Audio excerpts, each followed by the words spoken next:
my dear students of first Prof. Today we are going to repeat or revise the oxidation of fatty acid, that is the beta oxidation.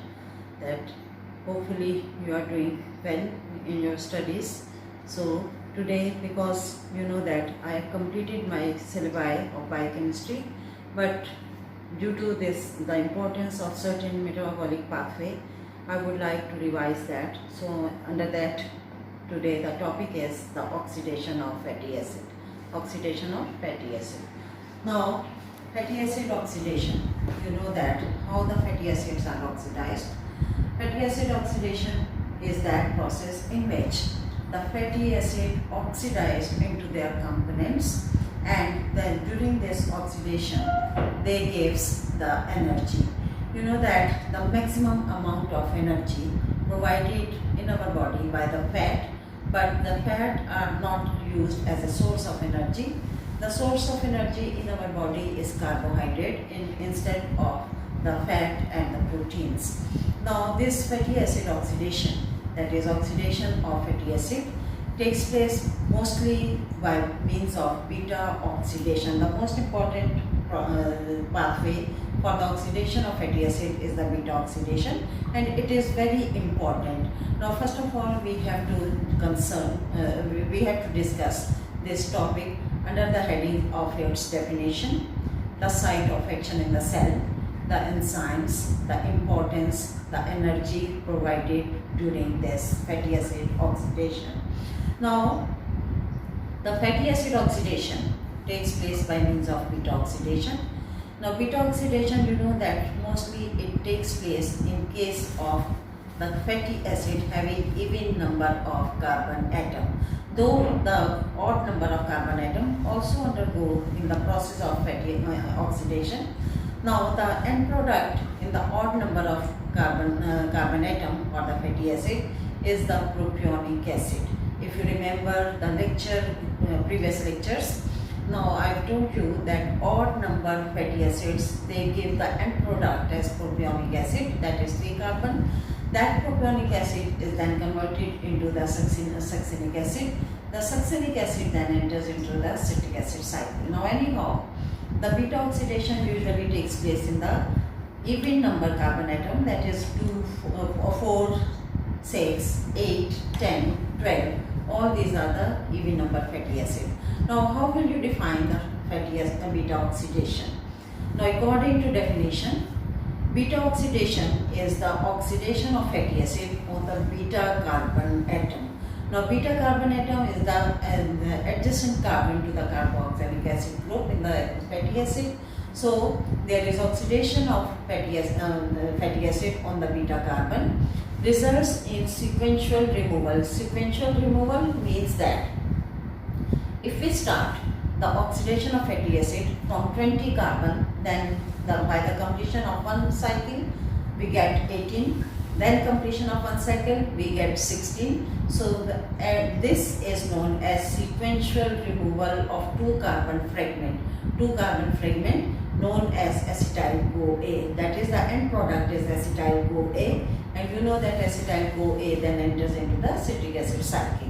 So at the completion of one pathway, the resulting compound having 2 carbon less than the parent compound, because according to definition, the beta oxidation is nothing but the sequential removal of the 2 carbon when one pathway or one cycle is completed.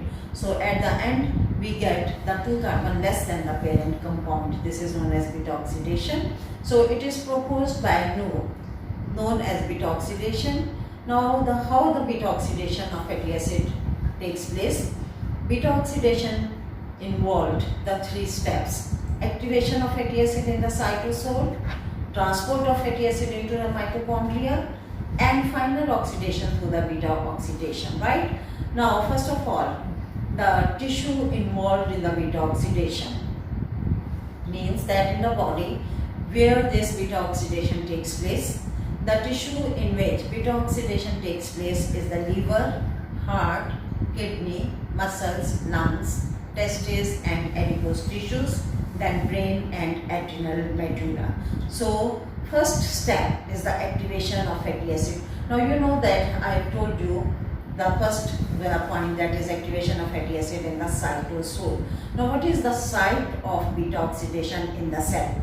Now kindly remember this point, that the site of beta oxidation is cytosol as well as mitochondria. Now how it is possible that the cytosol is also involved and mitochondria is also involved in the process of beta oxidation?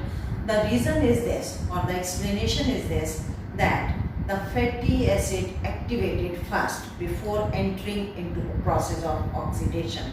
So the activation of fatty acid always takes place in the cytosol.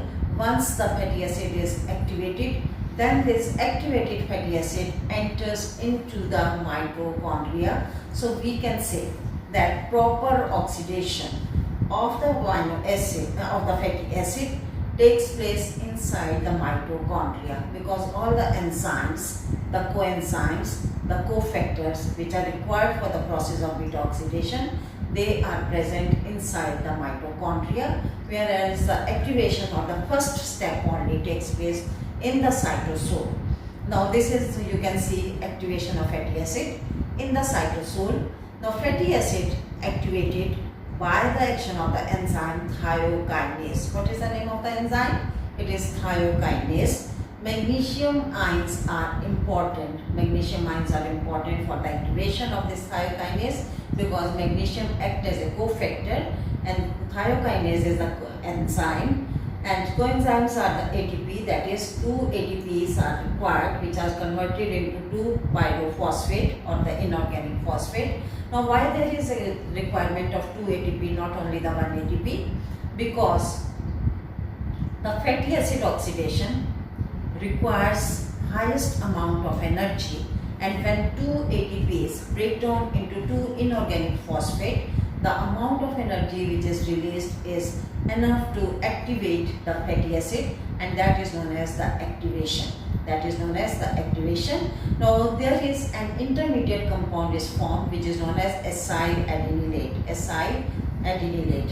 So acyl adenylate. So acyl adenylate is that compound which is known as an intermediate compound formed from the fatty acid to the acyl CoA. Now acyl adenylate, that is 1 AMP combined with this fatty acid, this is known as acyl adenylate. CoA acid is required here. What is CoA acid? It is also a coenzyme. AMP is removed and this CoA combined with the fatty acid, and now it is known as acyl CoA, or the active form of fatty acid. Acyl CoA, or the active form of fatty acid. Now this is the activation of the fatty acid. Activation of fatty acid. Now this takes place in the cytosol. Now coming to the second point, transport of activated fatty acid in mitochondria. Now again, you remember that I just told you that the activation of fatty acid takes place in the cytosol. Once the fatty acid, now be careful about this point, that once the fatty acid activated in cytosol entered into the mitochondria, the remaining all reactions takes place inside the mitochondria. Only one reaction takes place in the cytosol, that is nothing but the activation of fatty acid. Now activated fatty acid is known as acyl CoA, which we have discussed in our previous slide. So activated fatty acid is known as acyl CoA. Now this acyl CoA then enters into the mitochondria. Now again, the most important point here is that how this activated fatty acid enter into the mitochondria. It cannot enter directly into the mitochondria. There is a specialized chemical compound is present, that is known as carnitine. That is known as carnitine. So this carnitine carrier system is responsible for the transportation of activated fatty acid from the cytosol into the mitochondria. So what's the name of that chemical compound? It is nothing but the carnitine. So carnitine carrier system. Carrier system means that this carnitine takes the activated fatty acid, combine itself with the activated fatty acid, transfer that fatty acid inside the mitochondria, because this carnitine is present. You know that mitochondria having two layers, two membranes are present, that is the outer membrane and the inner membrane. Inside these membrane, this carnitine is present, that is inner mitochondrial membrane having this chemical compound that is known as carnitine, which combines the acyl CoA, that is activated fatty acid, from the cytosol, transferred it into the inside of the mitochondria, that is mitochondrial matrix, right? So that is the role of carnitine. So this carnitine transport carrier system operate the transport of activated fatty acid from the cytosol to the mitochondria. Clear? Now the short chain fatty acid. Now again another point which you have to remember, the short chain fatty acid means that those fatty acid which are having less than 10 carbon in their structure, they are independent of carnitine. There is no requirement of carnitine for transportation of these fatty acid from the cytosol inside the mitochondria, because they can easily enter. Whereas the long chain fatty acid, that is the fatty acid having 16 carbon, 18 carbon, 20 carbon, they are known as long chain fatty acid. They requires the carnitine for the transportation from the cytosol inside the mitochondria. Clear? Now chemically carnitine, what is the name of chemical name of carnitine? Carnitine is beta hydroxy gamma trimethyl ammonium butyrate. Beta hydroxy gamma trimethyl ammonium butyrate.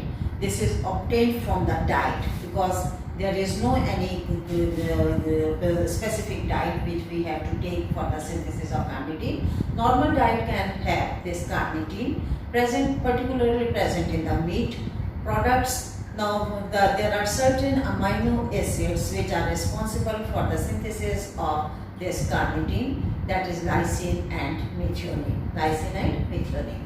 Now synthesis of carnitine takes place in the liver and kidney, not in the skeletal and the heart muscle, not in the skeletal and heart muscle, right? So it takes place only in the liver and kidney, not in the skeletal muscles and the heart muscles. Now here you can see the structure formula of carnitine. Now carnitine, it is beta hydroxy, beta methyl,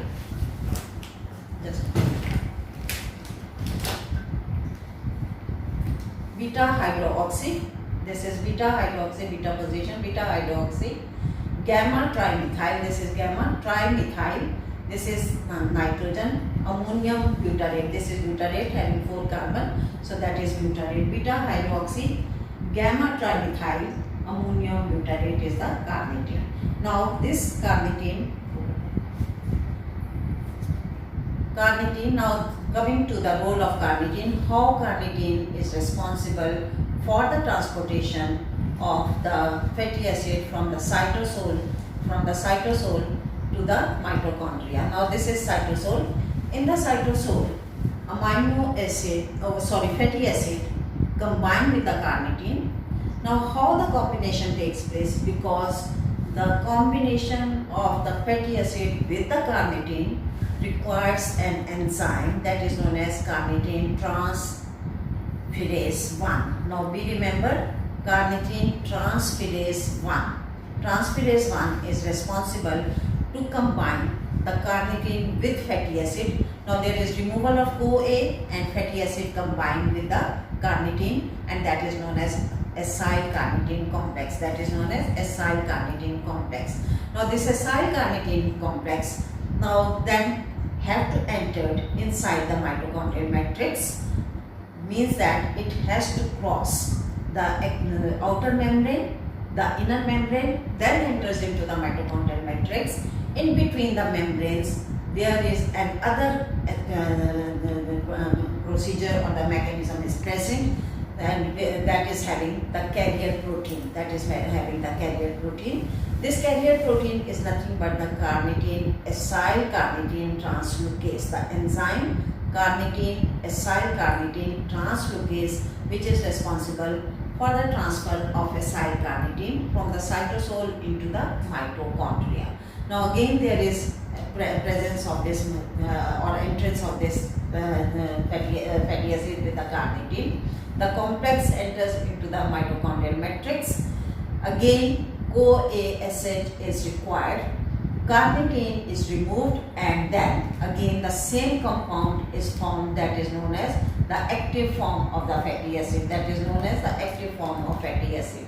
So active form of fatty acid, that is, this is the entrance of the active form of fatty acid from the cytosol into the mitochondria, inside the mitochondrial matrix, right? So this is known as carnitine shuttle for the transport of activated fatty acid. Carnitine shuttle for the transport of activated fatty acid, that is acyl-CoA, into the mitochondria or the mitochondrial matrix, right? Now, how the other steps takes place.